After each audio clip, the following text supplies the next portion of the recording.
আসসালামু আলাইকুম প্রিয় বন্ধুগণ, ঢাকা বিশ্ববিদ্যালয় এই রকমের ব্যতিক্রমধর্মী আয়োজন এর আগে কখনো কেউ করতে পারেনি।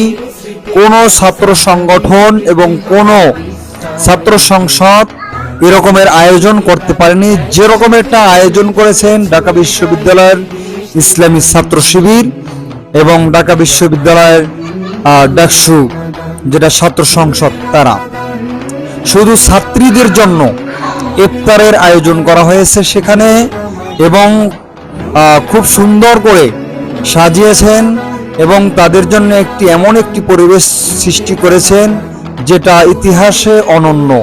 এরকমের আয়োজন এর আগে কখনো কেউ দেখেনি। ছাত্রীরা খুবই আনন্দিত, খুবই উৎফুল্ল।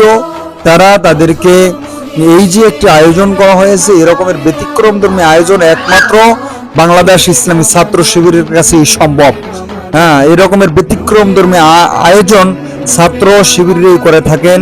তারা সায়েন্স নিয়ে আয়োজন করেন, তারা বিভিন্ন সাহিত্য পাঠ নিয়ে, কোরআন প্রতিযোগিতা নিয়ে, তারপরে যাইয়া কিরাত পাঠ নিয়ে, খেলাধুলা নিয়ে, এরকমের বিভিন্ন রকমের আয়োজন, বিভিন্ন সময় উপযোগী আয়োজন বাংলাদেশ ইসলামী ছাত্র শিবির করে থাকেন।